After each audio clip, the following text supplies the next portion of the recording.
భర్త తప్పు చేసినా పరిష్కరించుకొని ఈ భారతదేశంలో కుటుంబాలు వెళ్తున్నాయి. అలా కాకపోతే ఒక్క కుటుంబం కూడా దువ్వాడవాణిలాగే ప్రతి ఆడది ఉంటే, ప్రతి ఆడది అలాగే అనుకుంటే ఒక్క కుటుంబం నిలబడదు, ఒక్క మగాడు కూడా ఇంట్లో ఉండలేడు. కానీ ప్రతి ఆడది భారత స్త్రీమూర్తి, ఆమె శక్తి అమోఘం. ఆ శక్తి వల్లే కుటుంబాలు నడుస్తున్నాయి, కుటుంబ వ్యవస్థలు. ఈమెలా ప్రవర్తిస్తావద్దు. నేను ఒకటి అంటాను, నేనే తప్పు చేస్తుంటే, ఎస్ నేనేం మంచోడిని నిజాయితీపరుడిని అని నేనేమి చెప్పేసుకోవట్లా. నేనేమైనా ఒకవేళ తప్పు చేస్తుంటే మరి నువ్వు నాకు 4 గాళ్ళ వచ్చి చెప్పాలి కదా, బహిరంగపరచాల్సిన అవసరం ఏంటి? అడిగారంటే కదా మీరును, మీకు పిల్లలు ఆమె కూడా అడిగారంట మాధురితో ఉన్నటువంటి సంబంధం విషయంలో అది ఎంతవరకు కరెక్ట్ నానని పిల్లలు అడగడం జరిగింది, భార్య కూడా ప్రస్తావించడం జరిగింది. దాంట్లో మీ మధ్యన వివాదం తారాస్థాయిలో జరిగిన తర్వాతే ఇంటి నుండి బయటికి పంపించి ఇంట్లోకి రానేటువంటి పరిణామం. ఈ ఆమెకి ఇలా ఇవే చెప్తుంది. మరి 2004లో నేను వైఎస్ఆర్తో పాదయాత్ర చేసినప్పుడు బ్రహ్మాండంగా ఆర్గనైజ్ చేశాను.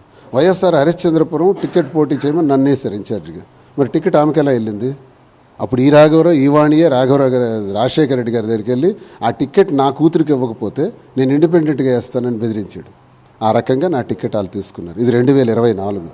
2024లో కూడా మాధురి అనే అమ్మాయిని రాజకీయాల్లోకి తీసుకొచ్చి తనే నన్ను పరిచయం చేసి మళ్ళీ తనతోనే నాకు రిలేషన్స్ క్రియేట్ చేసిన వ్యక్తి ఇంట్లో ప్రశ్నించాల్సింది పోయి వీధిలో ప్రశ్నించి, అంటే 2 ఏళ్ల క్రితం పరిచయం అని అంటున్నారు కదా, అప్పటి నుంచి ఈ పరిచయాల నేపథ్యం ఈరోజు మీ మధ్యన బలపడింది అన్నట్టు విషయాన్ని నిర్ధారించుకున్న తర్వాతే పిల్లలను భార్య మిమ్మల్ని అడగడం. మాధురి అనే వ్యక్తిని దువ్వాడవాణి ఒక స్కేప్ గోట్గా వాడింది.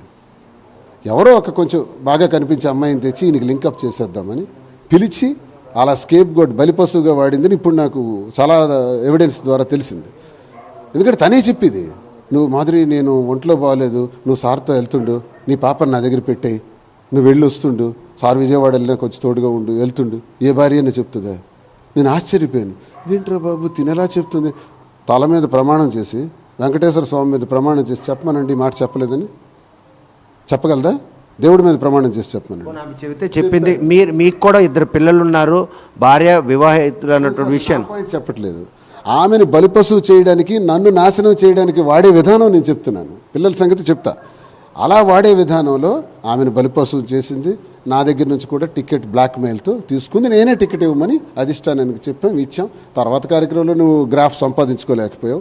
ఆ గ్రాఫ్ పోవడం వల్ల మళ్ళీ నా వరకు వచ్చింది. సరే, నేను పోటీ చేస్తున్నప్పుడు అచ్చెన్నాయుడికి మద్దతు పలికింది. మీరు వెళ్ళి ఊర్లో అడగండి.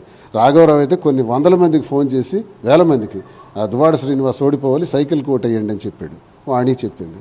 అంటే ఆ ప్రతిఫలమే ఇప్పుడు అచ్చెన్నాయుడు కూడా వీళ్ళకి సపోర్ట్ చేస్తున్నాడు అనుకోండి. నేననేది ఏంటంటే, మేము ముందుగా ఈ 30 ఏళ్లలో జరిగినటువంటి వ్యవహారాలను నేను ఒక్కనాడు కూడా బయటపెట్టల. ఒక్కరోజు కూడా తెలియదు ఎవరికి. తిరిగి ఎలా చెప్పేవాడిని? నా మామ గొప్పోడు, మీతోనే చాలాసార్లు చెప్పాను. నా మామ ఉన్నతుడు, నా భార్య దేవత, ఇలా చెప్పుకొచ్చాను. ఎందుకు చెప్పానో తెలుసండి? కుటుంబం. మరి టికెట్ ప్రకటించిన రోజు నా 25 సంవత్సరాల కష్టంతో నాకు టికెట్ వస్తే జగనన్నకి రిక్వెస్ట్ చేసి టికెట్ నీకు విడిచిపెట్టాను, చూసావా? అప్పుడు ఎంత సంఘర్షణకి, ఎంత బాధపడి ఉంటాను. అప్పుడు నవ్వుకునే చెప్పాను, అప్పుడు కూడా బయటపడలా. అప్పుడు దువ్వాడవాడిని గ్రేట్ లీడర్ అని చెప్పాను, కానీ కించపరిచి మాట్లాడలే.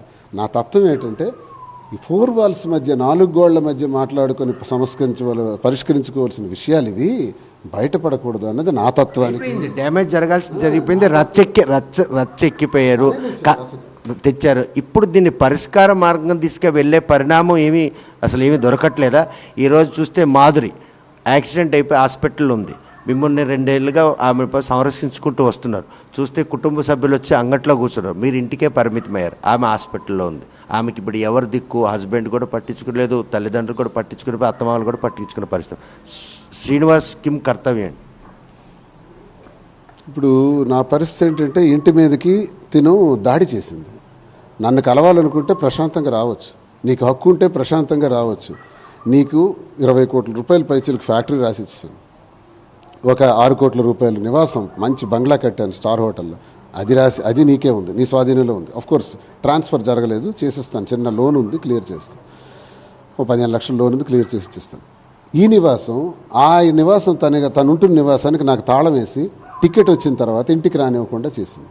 ఇంటికి రానివ్వకుండా చేస్తే మీకు చెప్పాను ఈ స్టోరీ అంతా. కారుల్లోనూ లాడ్జీల్లో గడిపిన నేను, మా అమ్మ దగ్గర 1 ఏడాది పాటు ఉన్న నాకు, నేను, మా తమ్ముడు, మాధురి కూడా కొంత సహకారం చేస్తే ఆ సహకారంతో ఈ స్థలం కొని ఈ ల్యాండ్ ఈ బిల్డింగ్ ఇంకా అన్ఫినిష్డ్ పూర్తి కాలే ఇదో కమర్షియల్ కాంప్లెక్స్లా కడదామని మేము అనుకుని బిజినెస్ పరంగా అనుకుని ఒక రూమో 2 రూములు ఉంటే ఇందులోనే ఉండొచ్చు అని అనుకున్నాను. ఎందుకు నాకు వచ్చిన పరిస్థితిని బట్టి అప్పటి నుంచి తను కూడా ఏంటంటే నాకు ఎప్పుడైతే తిండికి కూడా లేని పరిస్థితి అయిపోయానో పెట్టేవాళ్ళు భోంచేసావా తిన్నావా పడుకునేవా నాన్న అని అడిగించింది ఈరోజు పిల్లల చేత.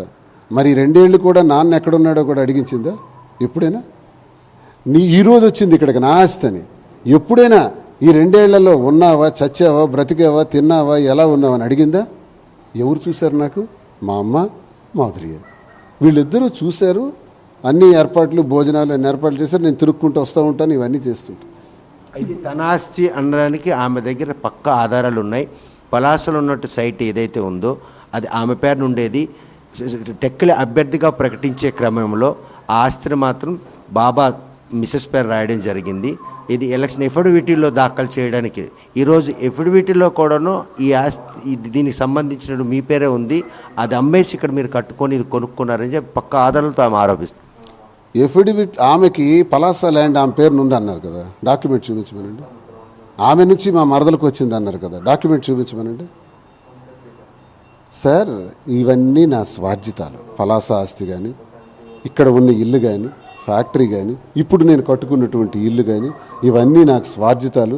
ఎవరి వల్ల నాకు వచ్చినవి కావు.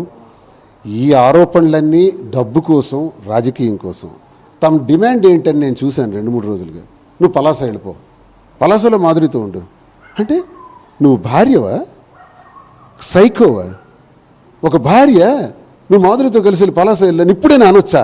నేను తప్పు చేస్తే చేయొచ్చు కాక నువ్వు అనొచ్చా? ఇక్కడ ఉండకూడదు. ఎమ్మెల్సీగా సస్పెండ్ చేయండి, ఎమ్మెల్సీ పదవి తీసేయండి. చాలా ఎమ్మెల్సీ తీసేస్తే చాలు, పార్టీని సస్పెండ్ చేస్తే చాలు. లేదు నేను పలాస వెళ్ళిపోయి ఎలా తిరిగినా చాలు. టెక్కల్లో మాత్రం చేయొద్దండి, ఇది డిమాండ్. ఏంటి జ్యూరిస్డిక్షన్ ఫీలింగ్స్ ఏంటి? వాణి ఆరోపణలకి మదనపడి ఈరోజు మాధురి ఆత్మహత్య చేసుకోవడానికి కూడాను నిన్న కారులో వెళ్ళి ప్రమాదం గురైంది. అటువంటి ఒక తోటి మహిళ అంత మదనపాటు గురైనటువంటి వాణి బిహేవియర్ ఈరోజు ఒక భర్తగా సమర్థిస్తున్నారా? ఈరోజు మాధురికి ఉన్నటువంటి క్లిష్ట పరిస్థితి నుండి బయటికి తెచ్చేందుకు ఎటువంటి ప్రయత్నాలు చేస్తారు? సార్ ఒకటి, మాధురి మా కుటుంబ గొడవలు ఒక పక్కన పెడితే, మాధురి అనే అమ్మాయి జీవితాన్ని ఒక పెద్ద కుటుంబంలో పుట్టి గౌరవంగా ఉన్నటువంటి వాళ్ళ తండ్రులు వాళ్ళ తాతలు కూడా రాజకీయ నేపథ్యం కలిగినటువంటి కుటుంబం మీకు తెలుసు బాగా. ఆ కుటుంబానికి చెందినటువంటి వ్యక్తిగా అమ్మాయి, యువతల టెక్కల్లో కూడా గౌరవమైన కుటుంబానికి చెందినటువంటి అమ్మాయిని దువ్వాడవాణియే తెచ్చి ఆ కుటుంబాలని కన్నవారికి అత్తవారికి దూరం చేసి స్కేప్ గోట్ చేసి బలిపశువుగా వాడి నడి రోడ్డు మీద వదిలేస్తే, ఇదే పరిస్థితుల్లో గత ఏడాది తను చనిపోవాలనుకుంది.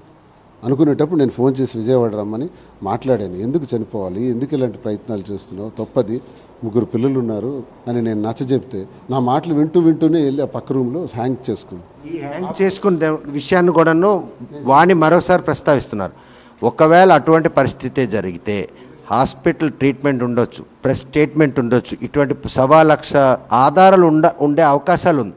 కానీ ఆ అవకాశాలు ఏమీ లేకుండా ఇది ఒక కల్పితం అన్నటువంటి ఒక ఆరోపణ. ఇప్పుడు నేను ఒక మాట చెప్తున్నాను, ఆ హ్యాంగ్ చేసుకునే దాని నుంచి నేనే చేయి పెట్టి వెంటనే ఒక అనుమానం వచ్చి నాకు ఒక నిమిషంలోనే రూమ్లోకి వెళ్ళినప్పటికీ హ్యాంగ్లో ఉంది, వెంటనే నేను బయటకు తీసాను. అయితే ఈ విషయాన్ని చెప్తే ఏం జరుగుతుంది బయటికి? అసలు మాధురి ఎప్పుడైనా బయటకు వచ్చిందా? నువ్వు ఏ రోజైనా పార్టీలోకి రాని తీసుకొచ్చావో ఈ రోజు వరకు జరిగిన సంఘటనలో ఎప్పుడైనా మీడియా ముందుకు వచ్చిందా? నువ్వు ఎన్నిసార్లు అబస్పాలు చేసావు, మాధురికి నాకు పేరు పెట్టి అన్నవారికి అత్తవారికి దూరం చేసావు అమ్మాయిని, ఎప్పుడైనా వచ్చిందా? రాలేదే. ఎప్పుడు రానమ్మాయి ఈ విషయంలో మాత్రం ఎందుకు వస్తుంది? జరిగిన సంఘటన ఇది. ఏ సందర్భంగా రానటువంటి మాధురి నేను ఉరేసుకున్నానని వస్తుందా? ఆమె ఉరేసుకుందని నేను చెప్తానా? ఇది రహస్యాలు కదండి. రహస్యాలు బయట పడ్డాయి కాబట్టి ఈరోజు వచ్చాయి. రహస్యాలు బయటపడినంత వరకు రహస్యంగానే వెళ్ళాలి. కుటుంబ వ్యవహారాలు ఇవి. ఆమెది కుటుంబం, నాది కుటుంబం, వాణిది కుటుంబం. నీలాగా ఎవడు రచ్చకెక్కడు, నీలాగా ఎవడు రోడ్డెక్కి మాట్లాడు, నీలాగా సైకోలాగా ఎవరు బిహేవ్ చేయరు. నీ లాంగ్వేజ్ ఏంటి, భాష ఏంటి, ఇలాంటి దారుణంగా నీవు ఈరోజు చాలా ట్రోల్స్లో కూడా చాలా దగ్గర పిల్లల మీద దాడి చేశారంటున్నారు. నేను పిల్లల మీద దాడి చేయలేదండి. ముందు రోజు పిల్లలు వచ్చారు. పిల్లలు వచ్చేటప్పుడు అక్కడ 50-60 మంది అన్నోన్ పర్సన్స్ వచ్చారు. నా పార్టీకి చెందిన వాళ్ళు కూడా కాదు. వచ్చారు, కారాలు, నిచ్చెనలు, తర్వాత తాళ్ళు, గుణపాలు పట్టుకొని వస్తే ఇదేనా దాడి చేయడానికి వచ్చారా, కలవటానికి వచ్చారా? వస్తే రాత్రి 11 గంటలప్పుడు ఏంటి? ఇదేంటి పద్ధతి? ఎందుకు వచ్చారో వాళ్ళకి పిలవడానికని వెళ్ళి మళ్ళీ నేను వెనక్కి వచ్చాను. సరే ఆ రోజు నేను తలుపు తీయలే. రెండో రోజు మళ్ళీ తను వచ్చి ఆ డోర్స్ పగలగొట్టి ఈ డోరు రంప బ్లేడ్ పెట్టి పవర్ బ్లేడ్ పెట్టి కట్ చేసి లోపలికి ట్రెస్పాస్ చేసి ఫోర్సిబుల్. ఎందుకు వచ్చావు అంటే దాడి చేయడానికే కదా. మరి ఒక్కడినే నేను ఉంటే నా పరిస్థితి ఏంటి? ఒక 40-50 మందిని వేసుకొని వచ్చావు. మీడియా ఎందుకు? కూతుర్లు నా దగ్గర పంపించినప్పుడు మీడియా కావాలా? నువ్వు నా దగ్గరకు వచ్చినప్పుడు మీడియా కావాలా? అంటే సమస్య పరిష్కారానికి వచ్చావా, సమస్యని బహిరంగపరిచి నన్ను అభాస్పాలు చేయడానికి వచ్చావా? ఏంటి నీ ఉద్దేశం? సమస్య పరిష్కారానికి కోరిన దానివైతే 4 వాల్స్ మధ్య చేస్తావు. దువ్వాడ శ్రీనివాసనే నాశనం చేయాలి, ఆ టెక్కల నుంచి వెళ్ళిపోవాలన్నది నీ కాన్సెప్ట్ కాబట్టి నన్ను ఇక్కడ